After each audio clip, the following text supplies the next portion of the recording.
Hello, everyone, and welcome to the Minority Arts Appreciation Society, where we're ticking all the boxes.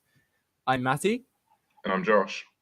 I lead the film discussions, and Josh leads the music discussions. We've got quite the podcast for you today. As usual, I've managed to include a horror film in the film discussions, which I'm sorry about, and we'll be stopping soon. We'll be talking about the film Us. Came out a couple of weeks ago now, the Jordan Peele movie, as I'm sure you all know, and a Swedish film from 2014 called Force Majeure, which is a family drama essentially. So yeah, might as well just get right into it. Josh, how are you? I'm good, thank you. I'm very good. A bit sniffly today, but other than that, It's gonna make yeah, editing I'm fun. alright. I'm keeping that in. Um, so obviously we'll be talking about the new film first, which is Us. And yeah, Josh, what's your experience with Jordan Peele as a director?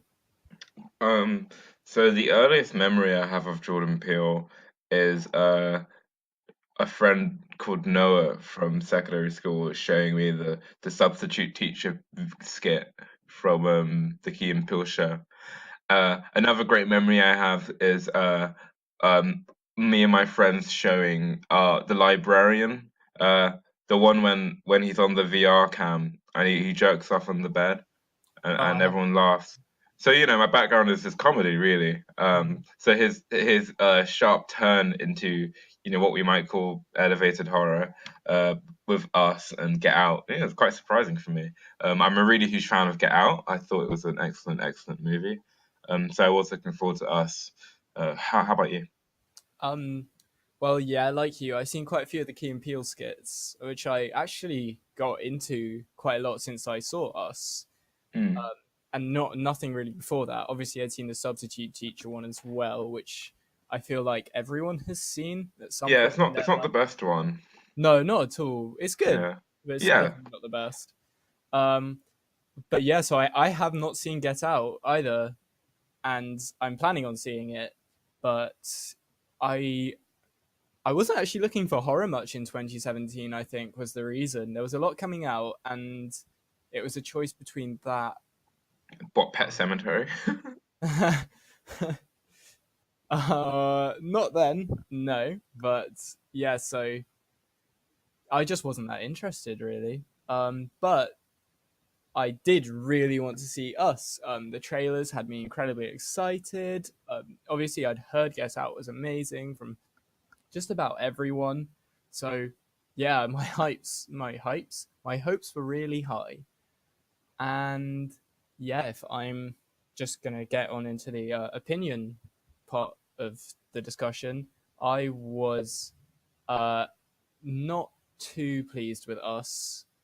I the way I've been thinking about it is essentially if this film wasn't as gorgeously shot, as if the music wasn't so great and if the performances weren't as convincing and just spectacular, I think I would really not like this film. I think I would have walked out of this with a really unpleasant taste in my mouth. It has quite a lot of problems in the script. I mean, for me, essentially, all of the problems are in the script. And yeah, I'm going to be talking about that a lot in my discussion of the film. Josh, what were your impressions of Us? So am I correct in saying that you did you say you did not see Get Out? I did not see Get Out. See, this is what I was worried about because I'm in a similar place to you. I don't know if I'm as negative on the film, but I just think it was a quite a big step down from Get Out, and I was like, because it's so well directed, I was really scared that you would be so confused as to how this could be a step down. I thought you'd really like it, honestly, but no, I kind of agree with you. I think it's really well shot, well directed. Um, Oh, spoilers, by the way, just before, if anyone got this far and didn't know and didn't check the description. Anyway, yeah, no, I thought it was really well shot and well performed and quite entertaining, honestly. Like, I was enjoying the film throughout. Like, I was never really bored. There were some parts where I felt disappointment, but never quite like boredom, you know? So do you think it was like an entertaining, well-made film? there are some like interesting themes in it. But I agree with you. I think as well as some of the scripting, I feel like Peele didn't completely know what he wanted this film to be all the time, which made it really tonally kind of incoherent. So it's hard to beat into it all the way through, if you know what I mean. Yeah, definitely. If I'm gonna go off what you said about it being very tonally inconsistent, I just found that a lot of comedy undercut tension for me. Mm. Was one thing, especially when the family first invading the house, and I genuinely feared for characters' lives, and then they carried on making jokes, which actually could be quite interesting in some aspects. I think the contrast between comedy and horror, followed by actual like death, is really, really actually twisted and really effective. But because the comedy in that scene just wasn't followed by anything of actual consequence in a way, it just came across as, yeah, like you said, inconsistent.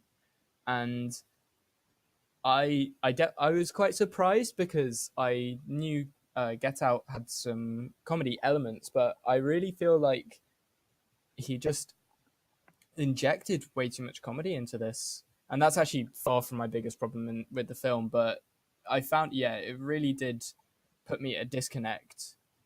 I completely agree. My biggest problem with this film is I found it very hard to emotionally engage in it. Um, Get Out did have comedy, but honestly, it was a lot funnier than this film. And they never undercut the most important moments of comedy. And even there are moments in Get Out where they use comedy as catharsis for the horror, and but it's used so meticulously to make a point about society. So, for example, I won't spoil Get Out, but there's a scene when you're afraid of a certain character, and then comedy is used to undercut the fear of this character, and it's to make a point about institutionalized racism. And it's like it's everything feels very, very purposeful.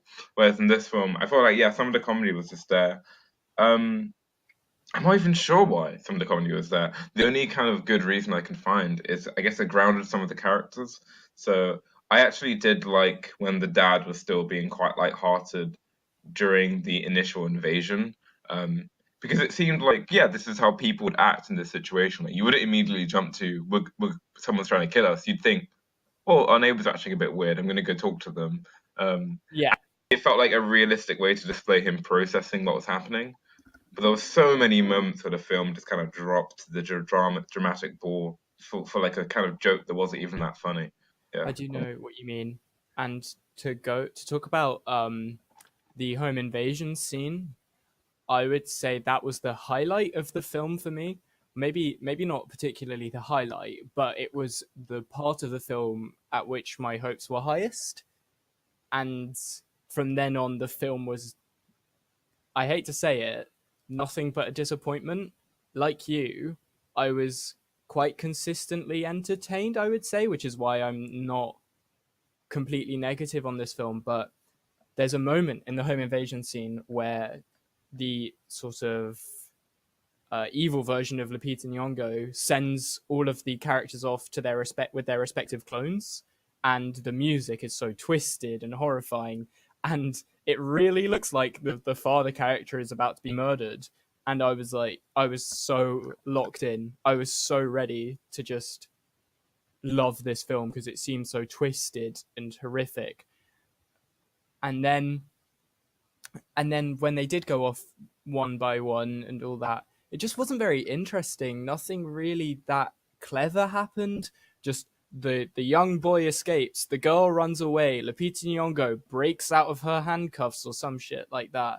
The dad, for some reason, isn't murdered, even though he's lying on the ground with what should be a broken leg, and manages to actually kill his clone. Just so that was a disappointment for me. That scene became a disappointment, but I was like, okay, there's still some time to go. They could still have some interesting conflict with this premise. But then they take this contained, interesting premise and they expand it first to the second family that they're friends with, and then to the entirety of America, which just essentially did nothing for the plot. It did, but it had no actual impact on our characters. I feel that this film would have been so much more interesting if it was just that home invasion. If it was an hour and a half and it was a wonderful almost homage to something like Halloween, but obviously with a twist on the slasher premise. I actually, I kind of disagree. My least favorite part of the film was the home invasion bit. I think, I mean, I'm just gonna compare this to Get Out all the way through. I don't really care. In Get Out, what I loved most about it is lots of the fear came from everything was very normal, but you felt like something was wrong, and you were constantly trying to figure out what was wrong. And then the film really took its time with gradually revealing what the twisted kind of plot of the film is. And in this, I felt that kind of same tension in the beginning bits. Mm. You're wondering, did she really see her double? What is her double? And I wanted them to play with that for a bit longer. I thought that was really, really scary. But when it kind of just became straight up home invasion film, um, I was like, okay, so are you gonna surprise me, or I'm gonna watch them try to kill the family for 30 minutes? And that's exactly what happened. You watch them try to kill the family for 30 minutes, and I really think there was, I don't know, I just felt like there was such a small, there was no element of surprise in that. There's no, I felt very little tension, honestly, because it was directed fine, but I'd expect that level of stakes from kind of a more schlocky horror movie. I honestly expect more from Jordan Peele. And while I think the third act, when they reveal it's a worldwide epidemic, while I think thematically it was quite clumsy. I actually thought that was an interesting turn, and I was happy that there was kind of a surprise, and there's more thematically you can work with that third act. While I don't think doing the thinking always pays off, as I found in the past week as I think about this film, I still think there's more juicy stuff to grip onto in that third act. Um, For me, I kind of agree with you in that, but then it doesn't explore what could be interesting about that. I really just feel like it was in the background. Um, all that sort of really happened with the fact that it was a worldwide or at least sort of America wide thing was because you have the hands across America idea. Um, I feel like all that really was this sort of like underground society, but they didn't. Jordan Peele didn't actually make a statement with that. This I was trying to see if uh, because I've seen a lot of sites say this film says a lot about inequality, but I really don't see what this film has to say about inequality than other than the fact that there is inequality, that there is an underclass that we don't see. But that's not very interesting. We all know that. It's I don't know. I don't know. I just didn't get anything out of that. And it didn't actually pose any threat to the characters in a I, way. I do think that the Hands Across America was kind of a really boring, weird final conflict of the film. Uh, However, I kind of see this. I assume he's going to make a third film, and I kind of see this as part of a trilogy in the same sense that Edgar Wright had the Cornetto trilogy. I feel like with each film he's dealing with a different social ill. So the first one was dealing with race, and yeah, this one's dealing with class, right? Yeah. Class inequality. So there were bits where the bits that really got me. The one scene actually that really got me was when the initial home invasion started, and her shadow self is telling that story about while she got to eat lovely food, I ate, what was it, rabbits. That was amazing. Yeah, um I thought that was I thought the kind of use of your doppelganger is exactly like you, but their life is completely horrible. And her line, they're like, what are you? And she says, we're Americans. um Oh yeah. I do think that's a really powerful way of showing kind of maybe how we should think of the in lower classes, or even people in more impoverished areas. as being essentially just like us, but uh, given a harder lot in life. And I was really struggling with the question of do the heroes deserve to live? Do I deserve to live even? Like, maybe they should be all be killed, and these underclass should rise up and have a nice life for once. And but I don't think Jordan Peele deals with this properly. Again, with the tone, by framing it so consistently as a horror movie, I don't think he like gives a sympathetic portrayal of the working class. So, for Yeah. example, at the end of the film, when it's revealed that really she switched places at the beginning, right? And it's this whole time it's been the tethered version who's been trying to get away from the actual girl, right? Mm-hmm. It's it's it's so weird tonally because I feel like when I look at it thematically as like about the working class struggle, this should be a happy moment, right? Like she's this girl who's been unfairly shafted to the underground has got to live a life as a normal girl, and she had children and she raised a normal family. Mm-hmm. Um, like this is a good moment, but and she deserves to be able to be up there. Like she's not evil. She just wants to eat and be happy. But the way he directed her, he has her like doing this evil smile, which just felt very generic, like J horror evil little girl. I would have much rather if he directed her to kind of be have a more childish joy in that moment, not of evil smiling, but just like, oh my god, I can go play in the sun kind of joy. Mm. Where it's unnerving, but you kind of understand her. I think he tries so hard to make this kind of just a by the book horror film that he misses these little nuances he could have put in to make the themes more complex or give actual nuanced takes on class issues. I completely agree with you, and that plot twist that it's actually the tethered version that we've been following all along.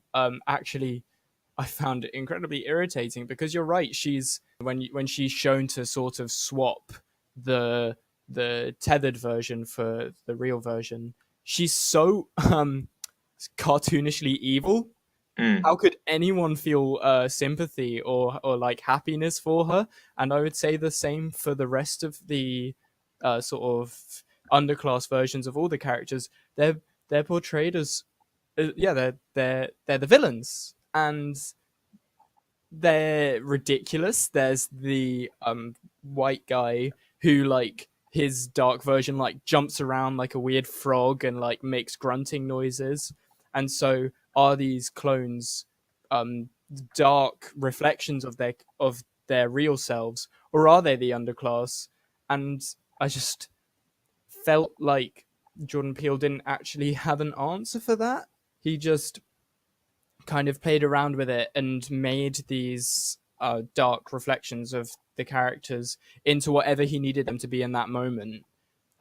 Speaking of making them into whatever he needed to be, there was a very strange thing where they seem to be coming back from the dead quite a lot. Um, I don't know. I don't know if you picked up on this, but there was for instance, when they go to the second house, when they go to their friend's house, the girl is thrown off the balcony after being whacked in the head like with a very heavy blunt object, and she's lying crashed on this glass table with her eyes open, and then in the next scene she's like back up again. It's just very strange. I just kept being so confused about what the threat was and what these characters were capable of, and what they weren't capable of was actually posing a threat to any of our main characters, because all of our main characters make it through the entire film, which would be fine if there weren't moments like where there's just no physical way they could survive what survive the threat they were under. It was so frustrating, and this is what I mean about the my biggest problems being with the script is I just felt like he didn't write this film well around the premise, and it sucked. But I mean, it looked great. It didn't. I don't think the film sucks. I just think the script is really weak. yeah, it's really unclear what their properties are because initially I was like, okay, so this is like a supernatural thing, so they can withstand lots of damage because they're from like a shadow realm or something. I would have accepted that. But when it reveals that they're just normal people, like they're just genetic clones, you look back at like, why could they withstand all that damage? Maybe it's implying their lives are so rough that they have tougher skin, kind of like they can deal with more. But yeah, not having a clear set of rules for the horror villain does make it less like satisfying to go through. And other stuff like other stuff that felt really weird and characteristically wrong were kind of like the ending, for example. So he tries to do the M Night Shyamalan thing of like, oh, the horror is still here because of this twist, and the son's looking at the mum and he's scared of her because he knows it's not her real mum, except it is her real mum. It's literally his mum. Like I don't understand what he's saying. Like if it was, I genuinely thought at the end when she killed the what we thought was the tethered version, it would be revealed that everyone has this sick killer side of them, and the son would have to confront this like dark well of the greed of humanity. And he'd look at his mother, and it's the same woman, but she's not the same anymore because he's seen her kill to survive. Like, but no, it's just. But that can't be it because it is literally the tethered version. So it's literally the quote unquote evil version, and he's scared of her because she's quote unquote evil. It's this really weird essentialist Mm. biological view of people, Despite the and fact that she's been fails to say anything. Sorry, go on. no, that's okay. Despite the fact that she's been a loving mother, a very fragile character this entire film, but no, we're just supposed to expect and understand that she's forgotten where she came from. She's just like an evil smile, which doesn't make any sense. Why would she do an evil? This is Yeah, her family. Like she literally defended her literal family.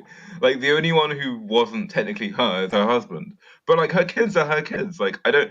This one was very confused, and I don't know what it was trying to say. Like this is why I really didn't like it. I keep saying that, but that I think that's because I'm not watching it. When I was watching it, I was entertained, but talking about this film is so frustrating. And that's because when you talk about a film, you're so disconnected from the visuals, the music, and everything that sort of makes a film engaging. But when you make a film, you do also have to have a script to work off. And that doesn't necessarily have to be the most interesting script ever. It just has to be a consistent script. Something like Drive has an incredibly simplistic story and narrative, but it's all in the execution and the script.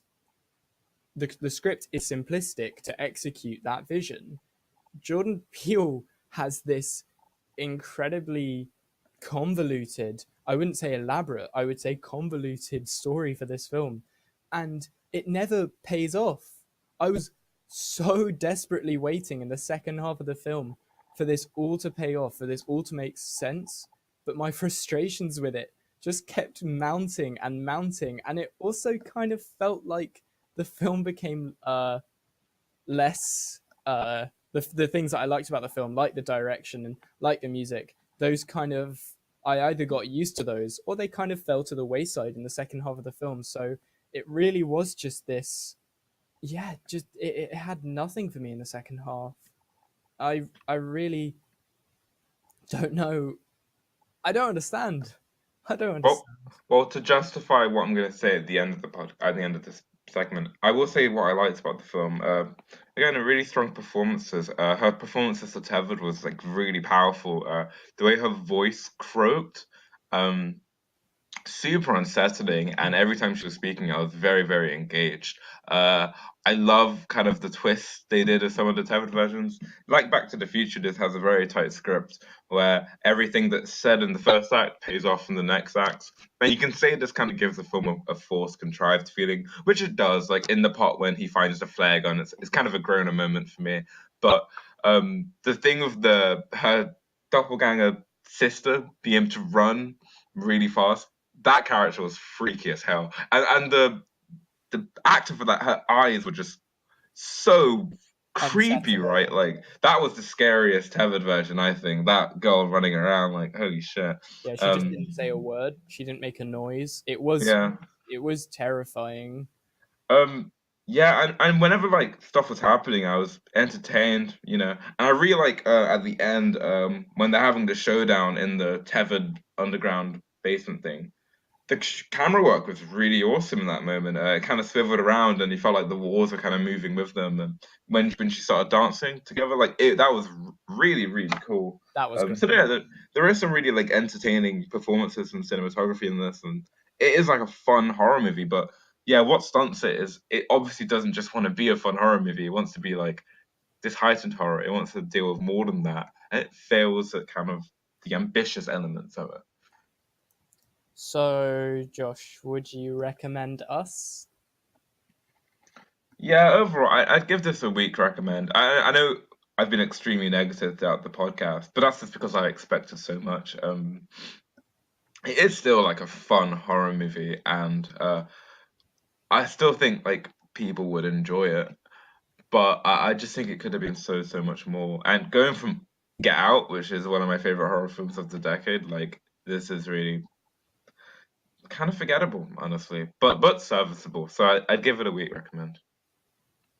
I um am I would say I'm just on the no side of recommending it very slightly, and that's because I I think there's so much more out there in terms of horror right now. You can have there's been a slew of incredibly stylized but also well written horror films recently that this stands out as just a much lesser version of that for me.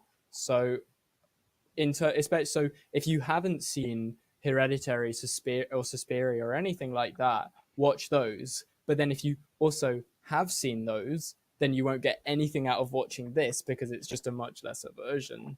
So I just can't recommend it basically. Yeah, which is a shame. I was so excited. I thought this would be, like the first great movie I saw so far this year, and that wasn't what happened, and that sucks. I'd like to next time. I'm hoping that the new film we talk about on the podcast is a film I like. Well, well, we'll reveal what the new film will be at the end of the podcast. Hell yeah. Well, after that, we move on to our old film discussion, which is Force Majeure. As I said before, this is a Swedish family drama from 2014, uh, directed by Ruben Östlund, if I'm saying that right, and written by him as well. And it's also set in a ski resort and starring a mainly upper class family going through some marriage problems. I'm going to let you start this time, Josh. What did you think of Force Majeure? I hated this movie. Dun dun. I I'm sure you're gonna love it because I had the frustrating experience of on my letterboxd trawling through hundreds and hundreds of reviews that were just enamored with this movie. Oh, it was so wonderful, but yeah, I found it extremely dull to sit through. And it's not even the best Swedish movie I've seen all year. So I was extremely disappointed by this. Did you get much? Did you enjoy it? Yeah, I really like it. I really enjoyed it. I wouldn't say it's a masterpiece. It's nothing on the scale of like Shoplifters or Roma for me in terms of family dramas. Um, but I think it's just a really interesting portrait of marriage and gender roles, basically. Can you please explain to me what the huge deal about this movie is? Because there was only like one scene in which I was engaged Uh in, huh. which was the one when the father breaks down and cries outside of the door. Um, Okay. and even that scene, it went on for too long and got really boring for me. I can't find, other than this film was shot fine and the acting is fine, I can't find a single thing to latch onto in this film. It's so dull, and even the gender role stuff, it's not saying anything that interesting.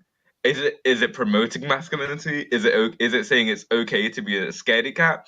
Is it saying that virtues transcend masculinity and femininity, and there is just courage? Uh, I ugh. I hated this so much. Oh my gosh, it was a bunch of wanky, rich white people having normal marriage issues, sitting passive aggressively staring at each other for an hour and 20 minutes. I, sorry, please explain to me, like, what's good about this movie? What I enjoyed about this film really was a single thing that made it for me, which is the wife. Understanding her frustrations and slowly growing to learn that her frustrations aren't actually that sympathetic um, became really interesting for me. And you just you actually see, I found it so heart wrenching just to see the actual slow mental torture she was putting her husband through, and how she was essentially destroying uh, the pleasure and almost the relationships of everyone around her. She couldn't she couldn't stand to have her existence questioned, and so once her existence became questioned, she essentially go completely withdraws into herself. And I think it's incredibly interesting just to see a character that completely disengages from an existence they're meant to care so staunchly about. And also just that like horrific, very grounded sort of anxiety um, mixed with like this kind of really uh, what's the word? Almost bleak humor, and really almost quite English in its in just how you laugh at the awkwardness of certain situations. I found it very like twistedly funny. Just Where was the humor? When was I supposed to laugh? Nothing happened. There was no funny. What? I but literally have no idea. that's One why of the genres of this film is a comedy, a drama comedy. Where was it? There were no jokes in this film. that's what The- I found funny is it's the nothing was ever really played for laughs. I feel like the director just set up these situations and just you're so you're so embarrassed by them that you just can't help but laugh. Like just moments like there's when the two guys, the massive ginger dude and the husband, they're up in the mountains skiing, and he just tells him to sit down in the snow and scream, and it's just kind of pathetic. I found that really funny. And then in the next scene, and this is following a terrible emotional breakdown, not actually the one you were talking about, the one where he just sits crying in the room. Um, so the day after this, they go for a drink, and there's this horrible techno music playing, and they're just sitting down in this really awkward silence. And this girl comes over and says, "My friend thinks you're the best looking guy in this bar," and he looks really happy, and he's like, "Oh yeah, I feel like myself again for a second." And then she instantly comes back and says, "Oh, I'm sorry, it was the wrong person," and they just overstay their welcome. I'm just explaining scenes now, but I just found that like really grounded, awkward, exasperated situations really entertaining. I was actually laughing out loud at them. yeah, I didn't. I can see the moments that were maybe meant to be funny, but this is not Peep Show. Like this is not Office UK. This is not doing the cringy humor well at all, in my opinion. And my main problem is they're both incredibly boring people. Both the husband and the wife are some of the dullest people I've seen on film. I do not care if their marriage survives. I was so just waiting for just something to happen, one of them to do something interesting, and all I get is like an impotent scream in the snow, and her wife kind of being passive aggressive, and some parts like teased of being interesting, like when her wife got frustrated at the woman who's talking about how easy her open marriage is. Um, and I guess I could almost see, and the part where like they put the phone out and watch the video, and he has to sit there and like he's fidgeting in his chair. I can almost see how that can be construed as funny, but with such uncharismatic performances and unsympathetic performances, I really struggled to invest or care in any way. Same with the kids. Jesus Christ, the kids are like are like nothing in this movie. They get nothing, and I get that it's from the point of view of the parents, and yeah, maybe it's meant to show how disconnected they are from their kids, but just show the kids being kids at some point, or like give me a reason to care about this family. It's not funny enough to be a comedy, and I don't care about the family enough for it to do well as a drama. So I just found this to be an extremely frustrating watch. What else did you enjoy about it? Actually, to talk about the kids, I think there was some really great moments where you do see the effect this is having on them. There's the moment when they sit down, when they go outside, and it is when the husband has his complete breakdown where he admits that he hates himself as much as his wife hates him, and the kids are just um, sat next to each other crying, and the performances were just amazing, and you really got what they felt out of that. It was just they're so young to be realizing that their parents are human beings with internal problems, and one of them comes out and both of them eventually come out to see their father just lying down on a beanbag sobbing while his wife stands there just completely disaffected, and they ask, why is daddy crying, and she just says, daddy's a bit sad, and that's it. um and that's another thing I'm going to talk about. Yeah, the wife is so interestingly unsympathetic in this. She really really doesn't care, and that was what drew me into her character, is just understanding why she didn't care and what impact that had on the people around her, because it just led to such horrifying situations in which she essentially was never blamed, she was never called to task on, and you know that that is going to carry on into their marriage afterwards.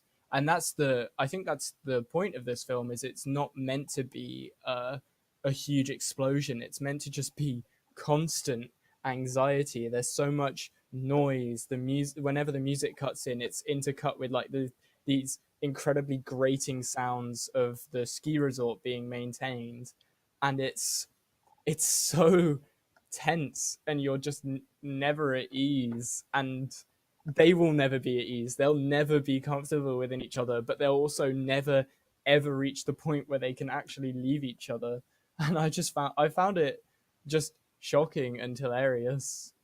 I don't, I don't, you can't, it doesn't, you need to have characters who have some warmth to them. Like, I need to care about them a little bit for me to invest in any of that tension. Like, I agree the whole film felt quite tense, but at a certain point, I couldn't tell if I was just tense or bored, because every time someone spoke, they said something very trite or dull or uneventful. There was not a single, I can't remember a single line from this movie that was like an interestingly written line of dialogue. It was all very like plainly stated. Um, Everything felt mooted. Another thing about the movie that really irked me was the cinematography. Initially, I was quite impressed by it. Like the shots of the resort looked really pretty. But as the film goes on, I just find all of the cinematography to be incredibly sterile and emotionless and dull. There was so many shots that went on for ages of camera just sitting still, while characters mildly moved around or sat still, looked at each other, mildly annoyed. Everything in this film was just mild, you know. Um, oh God, I just really, really did not have a good time watching this, and not in like a good way. Not like I was like on the edge of my seat. I wanted to turn it off the entire time. It was just very, very boring. I kind of like how some of the colors popped. Some of the colors popped really nicely, and contrasted against the white. But yeah, no, everything I'm saying, you could kind of come back at me with, well, that's the point of the film. You're meant to feel like you're losing the value of family, or not seeing the point of anything, or you're meant to feel tense. But again, there's nothing. There's so little to latch onto here. There's no moment where you see them being happy or see them being interesting. That makes me worried when they subsequently stop being happy or interesting. So I mean, yeah. Um, I think, yeah, I agree with you in the director's intention means nothing without it actually having an impact on you. Yeah, I could say, yeah, but the muted tone of it all is just to reflect the muted tone of their marriage and blah blah blah blah. But if that isn't effective for you, then how are you going to find that interesting? You're right. But I also do feel like that's kind of I feel like that's true of a lot of family dramas in that the camera is quite static, and I think the scenery still looks really nice in all those scenes. But what you're really meant to watch for is performances and intricacies in characters, and that was actually what made me engage with the characters mostly, was because it's the conflict that made you care. The conflict for me, I became engaged in the husband's character because it was really interesting to see how he would respond to situations, and he's just because he's not always sympathetic, in like, but he's also always understandable, and that was what I really found interesting about his character and all of the characters really. Um, well, I say all of the characters. It's really just about the husband and the wife, and everyone else is sort of peripheral. But yeah, I feel like, just to go back to my point, I just think that if things were different about this film, I wouldn't be able to sort of things to do with the character actors' performances would become a lot more, I don't know, heavy-handed, and kind of it would, yeah, it would be less interesting in just figuring out their motivations. It, there's an actor in this film who plays the kind of parallel couple to them in the first half. The woman who's in an open marriage, she's picked up this young guy. Mm, Um, and that guy is from a film called Simon Killer, another a French film, and a film that I have a similar problem to that with this, where I hate when films like this expect me to care about characters, and puts interesting themes that you've pointed out through cinematography and kind of directorial choices, but they don't put any work into kind of forming people that I care about. I meant to just, it kind of assumes that I care about these couple because they're the couple in the film and I have to care about them. But it doesn't do any work of telling me like what they're like as people. Uh, this. This is the artsy film equivalent to Twilight assuming the chemistry between Edward and Bella without doing the work of building up an actual love story. It just there's no work done in this film to make me care about the characters, which makes it really dull. And maybe I'm not supposed to care about them. Maybe the man is meant to be an impotent, insecure, masculine figure who I'm meant to hate, and the wife is meant to be a petulant, kind of a passive aggressive figure who really just wants to leave the marriage and sleep with other people, as is hinted many times in the film, but kind of is lumping it all in this one issue. Like maybe I'm meant to hate them, uh, but why should I care? I really struggled. I really struggled with how uncompelling other way this film was presented, and it almost felt like yeah, I like the realism that you brought up with how I do like how the tension of it be kind of weird that you ran away the minute the avalanche happened, slowly building instead of it being a kind of a contrived point of them arguing. But I wonder if this film was just too understated. Like mm. there was no dialogue that stood out. And I get it, yeah, life is really boring and people don't say things that are interesting. But Jesus Christ, I'm watching a movie, like write something, Uh give me something to chew on, like some conversation that is interesting. And there's not a single line in this movie that where they let an actor just perform, you know. Everything is the only bits where people perform is like her big monologue when she just literally just describes what happened at the avalanche. She's like, he grabbed the phone and his gloves and he ran away and then he came back and I can show you the video. Look, he did it. It's like it's just oh my god, it's so dull. Her performance is so much more than that. The like I like when she's like laughing and crying. I do agree, but I just don't think she was written anything interesting to say. That my point is the dialogue was bad. The performances were okay, but the dialogue was really, really lackluster. I definitely don't think you could call the dialogue bad.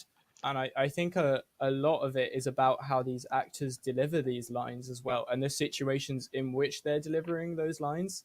I think you're kind of stripping all context away from it, and just not right. Like while yes, specifically, she's not saying anything that outrageous. It's the context in which it's happening, and just realizing the extent to which she's lost her grip of sort of social normality, like in the whether that be in the dinner scene when she just randomly brings up the avalanche again, or yet again later she brings it up while someone's literally mid-sentence talking about themselves, and then you expect it to immediately snap back to these characters and just carrying on with the conversation, but no, it goes on. And yeah, like I said, I really think the performances are especially hers. I think her performance is amazing. You without without the sort of emotion she brings to it, it wouldn't be that interesting. But then that emotion is there. You believe it. No one would normally do this. No one would have this kind of outburst in front of people who are normally strangers. But her incredibly committed performance really just sort of makes you believe that she's just lost her grip and she's just willing to attack and burst out at any moment, and that's what was interesting for me. Yeah, I think the performance is good in as much as it's realistic. Like the way she, is this is she's breaking social norms by talking about her marital issues in a friendly context, and the way she kind of starts chuckling while she's also breaking down crying. Yeah, I'd argue it's not really moving, it's just realistic. It's the film equivalent to being at a really fun holiday with your really interesting friends who you're friends with because they have interesting things to say. And then kind of seeing a really boring couple who look stressed out and are arguing all the time. And then being relieved that you don't have to actually be in that family and sit with that all the time. You can go on with your interesting holiday. That's what this is the equivalent for me. This is me being forced to be voyeur to a couple who I really could care less about. And yeah, there are distraught performances in the film, but um, they really failed to land because of the failure for me to connect to the characters in any way prior. Um, and I hate to sound stubborn or grouchy, but I just think it's too muted to really be meaningful. And I don't think enough. It's very bland. Like I don't think there was many interesting stylistic choices to separate this from any other more interesting family dramas that I could be watching.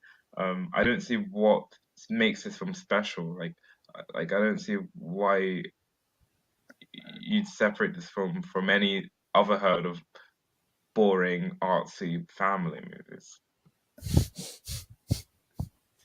If you didn't care about the characters, then there is nothing really in this film for you.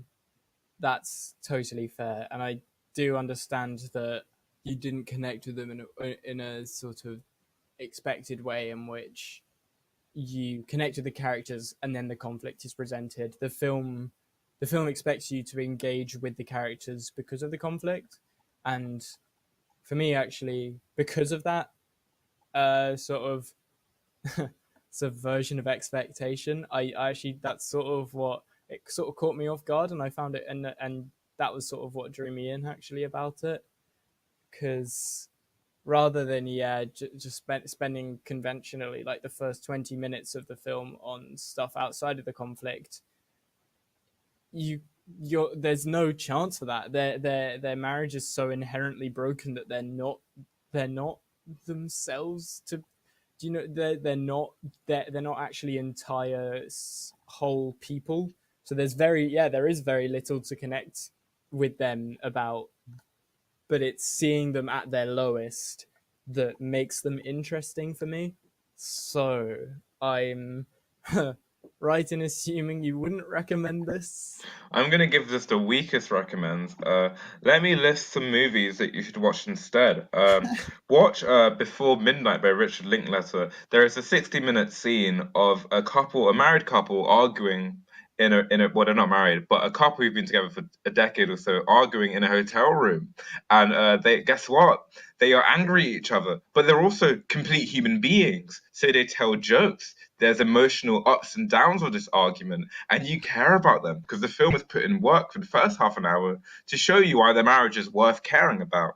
Another film I'd recommend is Hereditary. In this film, a thing happens earlier on that affects the family dynamic throughout the film, and throughout the film, tension builds, and there's this elephant in the room, and when it's brought up, it's dealt with in a very charismatic, emphatic way. Another film I could recommend is Royal Tenenbaums, the Wes Anderson movie. It has an interesting stylistic direction which frames the family drama in a way that, yes, is quirky and unrealistic, but actually helps you connect with it more as a human being because there's something to engage with. And any other number of films I'd recommend over this. Watch The Incredibles, even anything but this. I give this the weakest of recommend. If you want to be bored and look at a French ski resort, then go for it. But yeah, avoid at all costs. Don't listen to the good reviews. Everyone else is wrong. I am the sole correct opinion in it. Yes, I stand by this. Yeah, I'd recommend it. I enjoyed myself. Okay. You have to defend. Really, you're just gonna go. I think it speaks for itself. Okay. Yeah, no, I really enjoyed it for every reason I listed here, and I do enjoy those films. But I think that just I don't think there's necessarily anything wrong with the way this film achieves its goal, and I actually think it's trying to achieve something very different to all of those films. Um, because yeah, I don't think you are really meant to care that much about how happy they are. I think you're just meant to try to understand the anxieties of their relationship, and that's why I enjoyed it. So yeah, so that's the feature film discussion part of the podcast over. Um, and now we're going to move on to a quick trailer discussion because there's been a couple of trailers that have come out that have quite a lot of impact. Well, one of them definitely will have quite a lot of impact on the year of film, as it were. And so we're going to talk about them. They are the trailer for Star Wars Episode 9.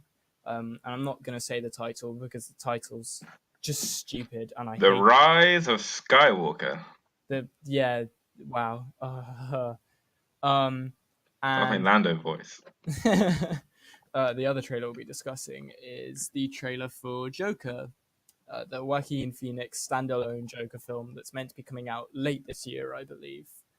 Um, I guess we'll talk about the Joker trailer first, so people stick around for it if they're going to listen to the Star Wars one. Um, I thought it was really good. Um, I was really surprised. Josh knows that I'm incredibly skeptical about this movie because it's directed by the director of every Hangover film and an incredibly forgettable, I guess, dark comedy called War Games that absolutely no one remembers. Did you see Any- War Games? No, no. It might be good. It's the, the Yeah, what? you can't diss a film you haven't seen. Give me this. It's the director of the Hangover trilogy. Come on. I think that directors can redeem themselves, can surprisingly make good movies, and sometimes, elements of, I mean, Hangover, lots of the quality of those films depend on how good the comedians are, 'cause so much of comedies are riffing, and how good the writing is. I mean, I don't think we should hold directors hostage based on their past films. I mean, even an M. Night Shyamalan can come out of a split every now and then, I I think we know, should keep an open mind. but when the director of like a terrible comedy trilogy then makes like a more serious film that then no one talks about ever again, it's kind of like you can kind of take it with a grain of salt. Well, I think this trailer has displayed. if this film's bad, it'd be really embarrassing. But I really do genuinely believe the film's going to be great. The trailers displayed a great sense of awareness of Joaquin Phoenix's talents, and he's allowed Joaquin Phoenix's space to just flourish completely. There's so many gorgeous shots in this trailer, and really like uncomfortable moments that I wouldn't expect from a DC movie. I think this could be like one of the most impressive like films we get in like the superhero genre this year. I mean, this is insane. I think this looks incredible. I have complete faith in this film. I'm just gonna. I have complete faith. I think, yeah, I just think it's a little bit early to put like everything in it, but I'm not saying it won't be good. I'm quite hopeful that it will be, and I actually probably do think it will be. But there's just the better part of me that uh kind of just doesn't quite want to give it my complete faith just yet. But what about And what that's about like because what about all those great moments? Like what about when the even the trailer is cut to show a really clear character arc of a character who is depressed and cannot smile, and every time he laughs or smiles, it's a performance, and you see him like maniacally laughing at the club because he wants other people to be happy around him, and then also like forcing a smile with his fingers and then cracking. And then finally, at the end, when he's fully in the Joker get up, when he's accepted full on nihilism that his life is a joke, you see him genuinely smile. I mean, what a great like eye for character, right? And even in the trailer, you see this kind of character arc. I mean, I think it's gonna be remarkable. the reason is because you can do anything with a trailer, and most directors, the vast majority, really have very little control over their trailers. And that's not to say that good trailers don't come out of that. I love this trailer, and I agree with everything you just said. But you can do a lot with trailers, in my opinion, and we've seen things like that in the past. So I'm just quite skeptical, just because of that fact, really. Um, But still, I mean, and what about? But there are parts in it where I know when I see them in the context of the film, they're still going to be incredible. Like when he's writing in his notebook, the worst part about being mentally ill is everyone expects you to act normal. I mean, that's it's a really gorgeous shot, and the way his handwriting is like scribbled, it's like you can tell he's kind of slightly unhinged, but there's something really sentimental and touching about what he's writing. I mean, I'm blown away by I mean I think all the stuff will work in context of the film and yeah it's a leap of faith slightly but I don't think this is like they took all the most exciting action scenes and put it in the trailer and the film's actually really boring. It seems like there's like we haven't even I think this is going to be great. I think this is a great trailer but I think it's so good because the film has good content in it. yeah, I'm not saying that they definitely did do that. I'm just saying that that's possible and that it's been done in the past. So I am quite skeptical. Like it's particularly specifically with films I've been let down by. Like I liked the Last Jedi trailer. I thought there were some really great shots in that film that are in that trailer that yeah, like but overall I was dissatisfied with the product kind of thing.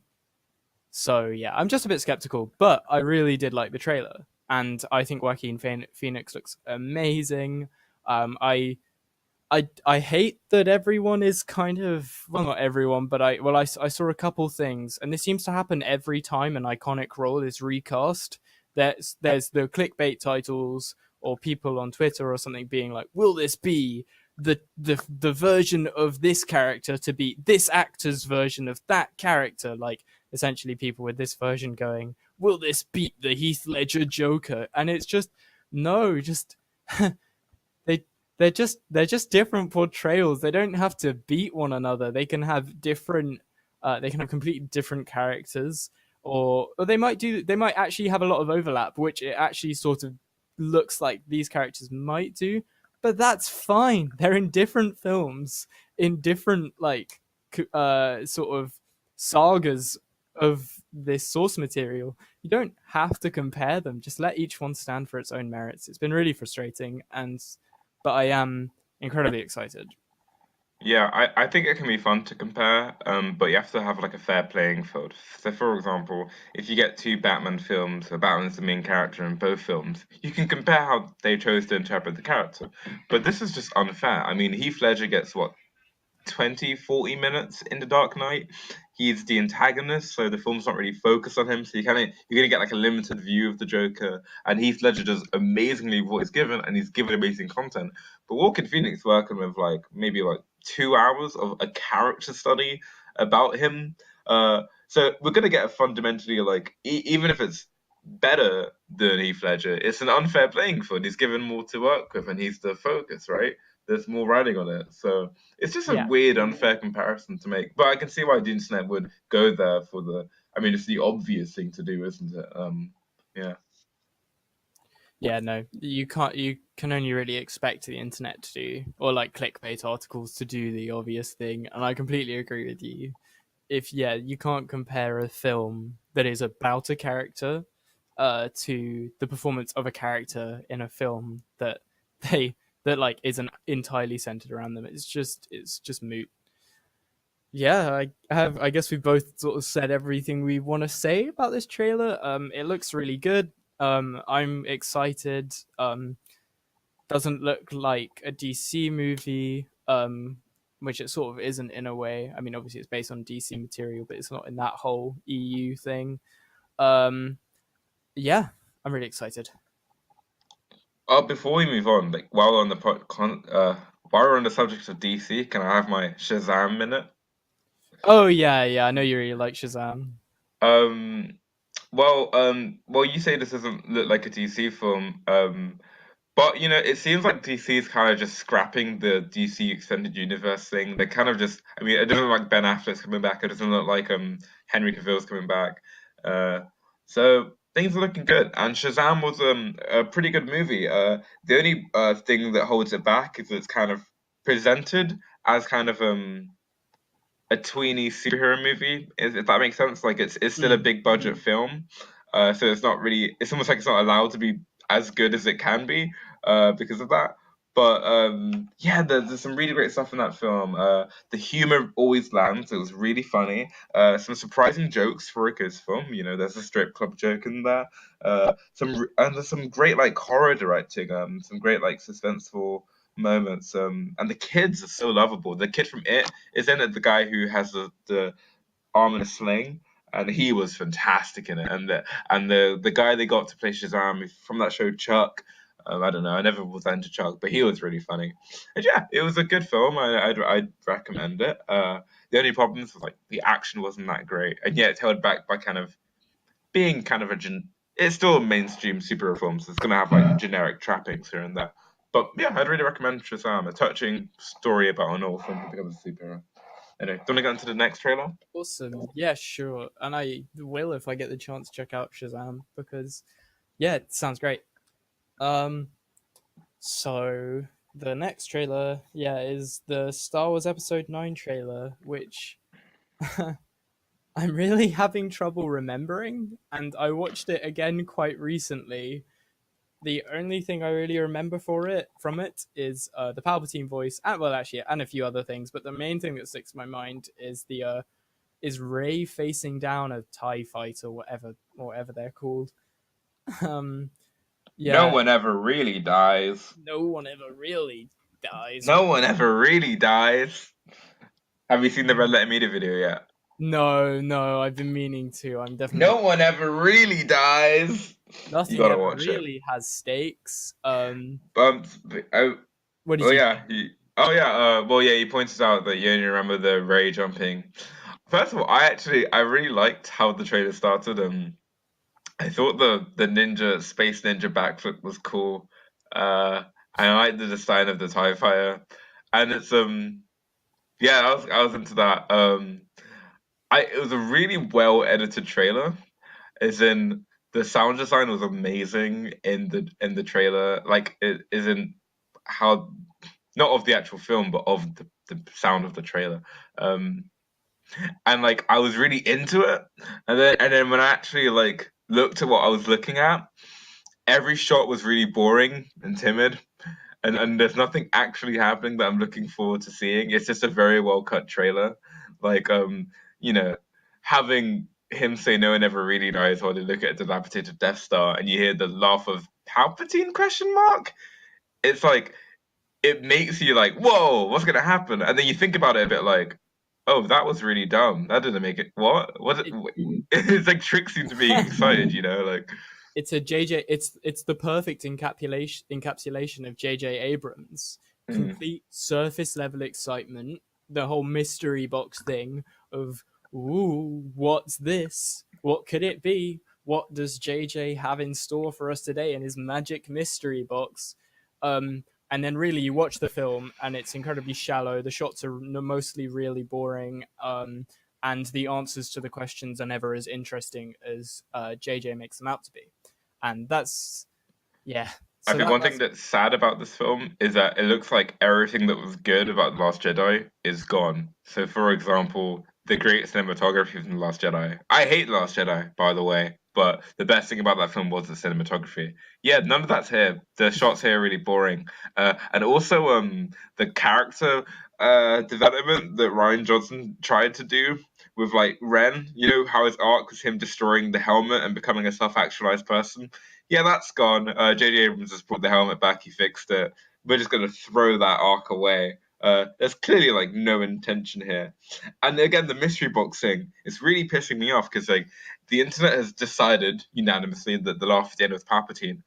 But I mean, I don't know. I feel like it's obvious that they're going to do some sort of twist. Like it won't be Palpatine. Palpatine. It'll be like some weird thing. Like I don't know. Like I feel like they're hinting at stuff that's from the original trilogy, but they're not really going to follow through on the promises. And even if they do, it'd be like a very cheap way of getting people interested. well, yeah. See, that's the problem for me with this film is it feels like they know how a lot of people have become fatigued with Star Wars, and they really know it, and so it just feels like they're drudging up everything they can from the originals without going too far over the line and making it a nostalgia fest, um, but just enough to get people like excited again that they're recapturing the magic of the original trilogy. Even to the name, you know, the Rise of Skywalker, when really uh, there's very little Skywalker left in this franchise. Only really Kylo Ren, which I can imagine the film title being a reference to.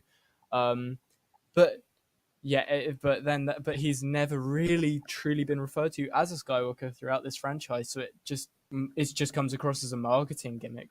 And yeah, I completely agree. Everything interesting about the Last Jedi does look gone, and that's really because because of J.J. Abrams as a director. If I'm honest with you, I think he's an incredibly boring director with an incredibly shallow take on filmmaking. Um, and so I actually just couldn't.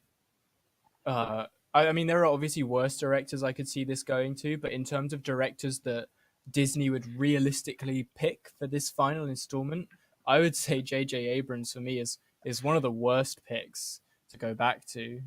Were you excited to see Lando again? Again, again, it just felt like a cheap. I mean, obviously, I was excited to an extent, but then it always, when you see things like that, in specifically in Star Wars, it just really feels like marketing. Um, and of course, I'm excited to see a beloved character back. Um, but yeah, it just leaves a sour taste in my mouth. Yeah, I'm not looking forward to this film at all. No, I don't think anyone is. I remember when the first Force I think Awakens I think teaser we should dropped. boycott it, right? Gamers rise up. Uh, Destroy End Star Wars. let old things die. To But quote Kylo Ren, let the past die. Kill it if you have to. and that will be our boycott. But Yeah. yeah, just I don't think anyone is. And I remember when the Force Awakens teaser dropped, and that was amazing. That first teaser for the Force Awakens, when it was like uh really like cut footage and you could just see like dark images a lot of time. That trailer was great. But we couldn't be further from that now. I really feel like I feel like the Avengers in each stage of the Marvel saga, just like we had our fun with the Force Awakens in Avengers 1, and now we're here grizzled and beaten down and skeptical of the final Star Wars installment and just Yeah. hating the trailer. It's like a really grim reflection of the Force Awakens to me. I had this conversation with one of my friends. Like, it's really weird. Like, we remember when Force Awakens came out, it was this worldwide event.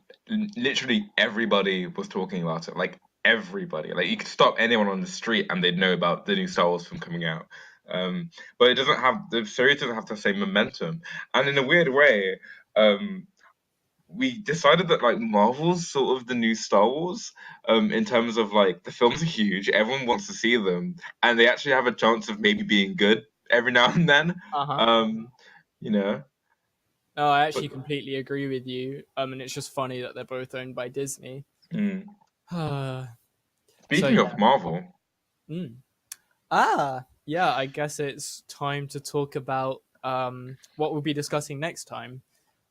So normally we alternate between film and music episodes, but because we're not jabronis and we want to capitalize on this Marvel boom that's about to happen, we're gonna do another film episode, and that film episode will be the new film will be Avengers Endgame. That's what we'll be discussing, and the old film we'll be discussing is Infinity War.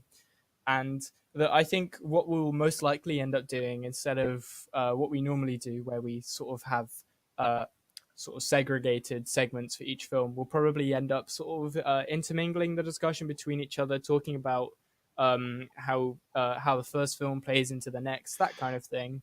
Um, so yeah, get excited for that because I'm really excited, especially not having seen Infinity War yet, which I do regret. But yeah. yeah, I'm super excited. I saw Infinity War when it came out. I won't reveal my opinions, but I've pre-ordered tickets to see this. My viewing starts at 8. They're doing a double bill, so it starts at 8 with Infinity War, which ends at around like 11, and then at 12 Endgame starts, which goes on till like 3:20. So either I'm gonna have like a really great night or want to kill myself, but either way, it'll make for an interesting podcast. 3 hours. What could possibly happen in Endgame? And they keep showing these like 30-second TV spots. 30 seconds of a 3 hour movie. Oh my god. Anyway, How long is Infinity War? like 2 hours and 45 minutes, I think. Okay, so It's not as long as Endgame though. And yeah. Infinity War had like no one people knew vaguely what Infinity War was gonna be, and it basically was that. But literally we have no idea what's gonna happen for 3 hours. Like it's crazy. I'm so excited. And they haven't shown any good action scenes in the trailer, so that means they must be holding everything back, right? Hopefully, or it'll just be shit. Maybe it's just shit, yeah. I have faith. I have faith. All right. I think we've ticked all the boxes. Looks like it. Looks like it has been done. So yeah, that next episode will be out in 2 weeks on Monday, from when you're hearing this. And yeah, I really look forward to discussing those films. All right. See you next time. Catch you on the flip side. Catch you on the flippity flip. Bye.